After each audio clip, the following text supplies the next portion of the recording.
नमस्कार साथियों, मैं आपका अपना वीरेंद्र देवाल। आज अपन बात करेंगे रिकवरी से परेशान लोगों के बारे में। और कई बार रिकवरी में बहुत लोग परेशान हो जाते हैं, जिनका सिविल वगैरह भी खराब हो जाता है। सेटलमेंट से रिलेटेड आज अपन बात करेंगे। तो सबसे पहले मैं बताना चाहता हूँ, अगर आपने किसी भी प्रकार का अनसिक्योर लोन ले रखा है, अनसिक्योर लोन की श्रेणी में आते हैं बिजनेस लोन, पर्सनल लोन और क्रेडिट कार्ड। तो साथियों, कई बार क्या हो जाते हैं, कई मेरे साथी भाई जिनकी ईएमआई वगैरह बाउंस हो जाती है, डीपीडीज हो जाती है, और कई बार वो समय के अकॉर्डिंग वो टाइम पे ईएमआई पे नहीं कर पाते हैं। तो इस कंडीशन में क्या होता है, वो डिफ़ॉल्ट बन जाते हैं।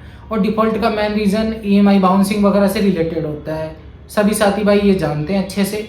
तो इस कंडीशन में क्या होता है, जैसे आपकी 1, 2, 3, 4 ईएमआई बाउंस होने के बाद में आपके पास में कॉल्स आते हैं। कॉल्स आने के बाद में आपके पास में फिर बैंक से फ़ोन आते हैं कि सर आपने ईएमआई वगैरह जमा नहीं करवाई। फिर आपका जैसे रिकवरी एजेंट थर्ड पार्टी में चला जाता है आपका केस, तो फिर रिकवरी एजेंट वाले आपके घर पे आते हैं, आपको डराते धमकाते हैं। तो इस कंडीशन में आप सबसे पहले क्या करें, कोई भी आपका लोन हो अनसिक्योर, तो आप बिल्कुल घबराए नहीं।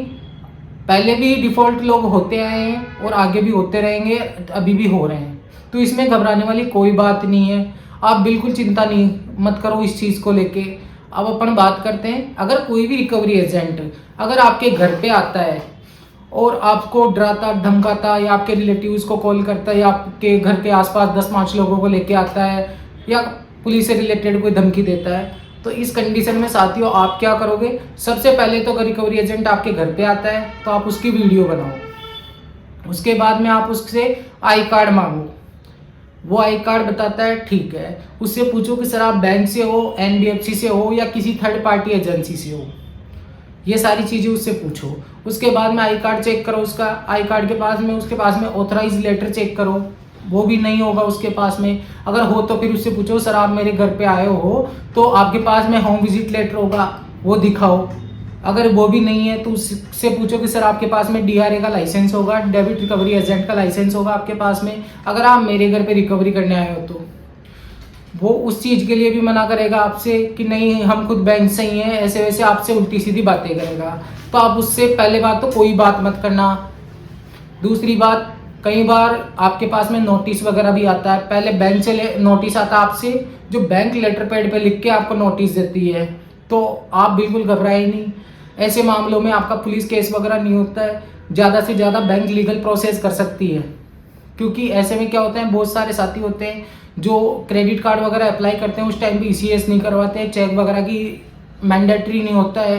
तो उसमें ऐसा कोई दिक्कत वाली कोई बात है नहीं वैसे। तो आप क्या करोगे, आपके पास में कोई बैंक से कोई नोटिस आता है, फर्स्ट नोटिस आता है आपके पास में, वो बैंक से आता है लेटर पैड पे, वो लिख के आपको नोटिस भेजते हैं। उनके पास में दूसरा नोटिस भेजते हैं वो अपने एडवोकेट से, जैसे कोई कंपनी है, जैसे कोई बजाज कंपनी है, किसी भी कोई भी कंपनी है, लैंडिंग कार्ड है, इनक्रीड, फिनेबल, श्रीराम, कोई भी कंपनी हो XYZ, तो उस कंपनी का एडवोकेट आपको नोटिस भेजता है। तो आप उस कंडीशन में क्या करें, चाहे बैंक हो चाहे एनबीएफसी हो, किसी भी बैंक का या किसी भी एनबीएफसी का लोन हो, वो आपको नोटिस भेजे तो आप नोटिस का जवाब नोटिस से दो। आप एक अच्छा सा लॉयर हायर कर लो और उसमें आप टाइम लो कि सर अभी मेरे पास में पैसा नहीं है और मैं सेटलमेंट करना चाहता हूँ और मैं इतना पैसा देना चाहता हूँ। जैसे सपोज दैट आपका 10 लाख का लोन है, तो आप बोल दो कि सर मेरे पास में, वो डिमांड करेंगे आपकी 50 से 55% की, 5 से 5.5 लाख रुपए की आपकी डिमांड करेंगे वो। तो आप कह दो कि सर मेरे पास में 2 लाख है, 2.5 लाख है। तो आप उस कंडीशन में उनसे अपना जो पक्ष है, अपने एडवोकेट के थ्रू उनके पास में आपका पक्ष पहुँचा दो कि मैं इतना देना चाहता हूँ। और अगर उस कंडीशन में अगर वो एग्री होते हैं तो ठीक है, वरना आप नोटिस का जवाब नोटिस से चलने दो। और लास्ट में जब आपका सेटलमेंट हो जाए तो उस कंडीशन में आप सेटलमेंट करवा लो। और एक बात का विशेष ध्यान रखना, आप एनओसी जरूर लेना। अगर आप एनओसी नहीं लेते हो, एनओसी की फुल फॉर्म होती है नो ड्यूज सर्टिफिकेट, अगर आप एनओसी नहीं लेते हो तो उस कंडीशन में आपका सेटलमेंट सर्वमान्य नहीं होगा। धन्यवाद साथियों।